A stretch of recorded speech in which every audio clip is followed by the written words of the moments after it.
जीवन के सत्य को अगर जानना है तो पहले सच के साथ जीना शुरू करो। जब तक आप खुद सच के साथ नहीं जीने लगते, जब तक आप हमेशा सत्य नहीं बोलने लगते, तब तक आपको सचमुच में क्यों कुछ अच्छा मिलेगा। अगर कुछ अच्छा आप चाहते हो, जीवन में कुछ अच्छा बनना चाहते हो, तो अपने आप से शुरुआत करो।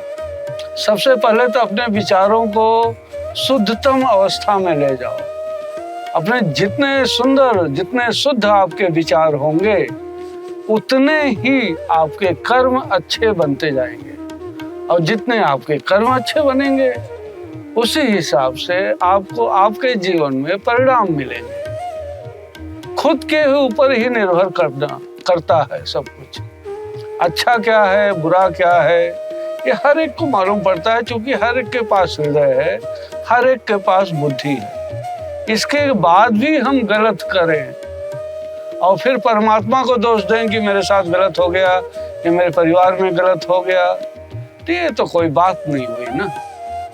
अगर आप अच्छा ही करोगे, अच्छा ही सोचोगे, तो आपके साथ अच्छा ही होगा। ये अस्तित्व का नियम ही है कि जो बीज बोओगे वही फल काटोगे। एप्पल का झाड़ लगाओगे तो एप्पल मिलेगा, चेरी का लगाओ तो चेरी मिलेगा, आंवले का लगाओगे तो आंवला मिलेगा।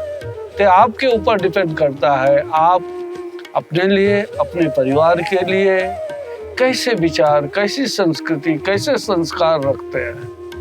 जैसा भाव, जैसी भाषा आपके परिवार में होगी, वही आपके बच्चे भी सीखने वाले हैं। तो इतना शुद्धतम भाषा का प्रयोग करो। जस्ट लाइफ में डिसाइड कर लो, सिंपली चूज द बेस्ट।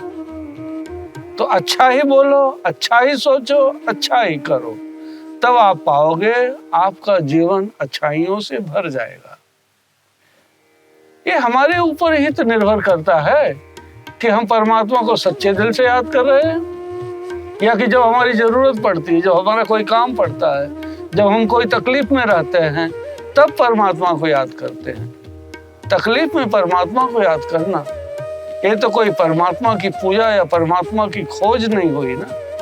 जब आप जरूरत से ही किसी को याद करोगे, जब आपकी जरूरत होगी तभी आप किसी को बुलाओगे, तो ये कोई बुलावा नहीं हुआ ना। अगर दिल से आप किसी को याद करते हैं तो 24 घंटे करें। रामकृष्ण परमहंस जी को अगर आप पढ़ते हैं, सुनते हैं, तब आपको मालूम पड़ेगा कि परमात्मा की सच्ची भक्ति क्या है, परमात्मा की सच्ची सेवा क्या है। लेकिन उसके लिए आपको स्वामी विवेकानंद जी को, रामकृष्ण परमहंस जी को, रमन महर्षि जी को समझना बहुत ही जरूरी है।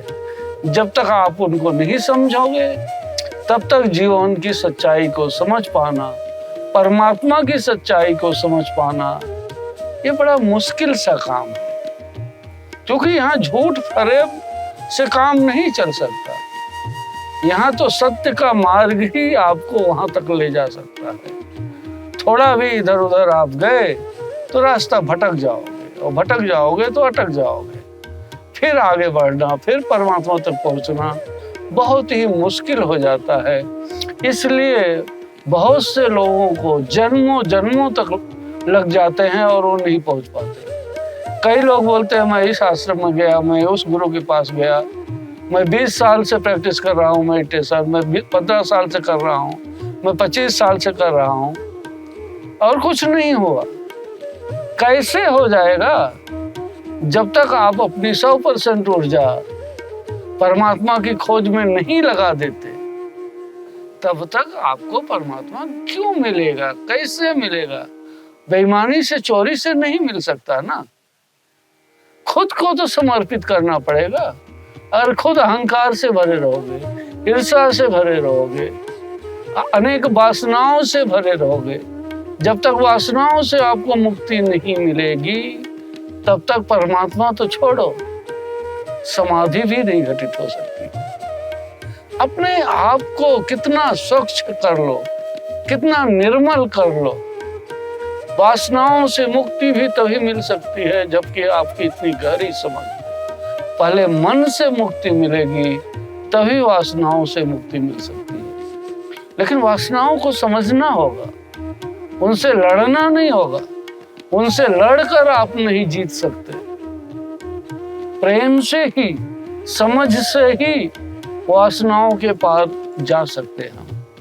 एक एक चीज की सच्चाई जो भी आपकी लाइफ से रिलेटेड है, उसी सच्चाई को समझो कि इससे आपका क्या फायदा है और इससे आपका क्या नुकसान है। आप क्रोध करते हो तो उससे आपका फायदा होता है कि नुकसान होता है। आप किसी से ईर्ष्या रखते हैं तो उससे आपका फायदा होता है कि नुकसान होता है।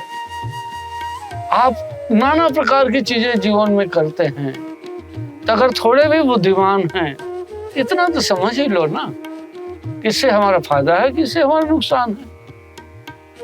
कोई भी बिजनेसमैन घाटे का सौदा तो करता नहीं। तो आप ऐसा काम क्यों करते हो? जो दिमाग प्रेम और करुणा रखने के लिए आपको परमात्मा ने दिया है, उस दिमाग में नाना प्रकार का कचरा भर के आप रखते हो, जिसका जीवन में कोई उपयोग नहीं है, जिससे आपका कभी कोई फायदा नहीं हुआ है, तो भी लोगों को दिखाने के लिए आपने अहंकार रख दिया है। मैं कौन हूं? अरे किस मूर्ख को दिखाना है भाई? अब किसको पड़ी है? आप अपने जीवन में कितने खुश रहते हो, आपका परिवार कितना खुश रहता है, ये महत्वपूर्ण है, ना कि कौन क्या कहता है आपके लिए। वो बिल्कुल भी जरूरी नहीं है सामने वाला आपके बारे में क्या सोचता है, क्या नहीं सोचता। आप कितना क्या सोचते हो अपने बारे में, आप क्या जानते हो अपने बारे में, आप कौन हो, आपका जन्म किस लिए धरती पर हुआ है। मौत किसी भी क्षण आ सकती है, उसका कोई भी समय निर्धारित नहीं होता। किसी भी पल किसी को भी आ सकती है, कोई उम्र निर्धारित नहीं है। तो जब मौत आनी ही है और हमें पता है कि हम कुछ सालों के मेहमान हैं इस धरती पर, फिर किसी के बारे में गलत क्यों सोचना और कोई भी गलत कार्य क्यों करना? शॉर्टकट से पैसे कमाने के बारे में क्यों सोचना कि मेरी लॉटरी लग जाए, कि जुए से कमा लूं। अभी अपनी मेहनत के ऊपर भरोसा नहीं, खुद की बुद्धि के ऊपर भरोसा नहीं है।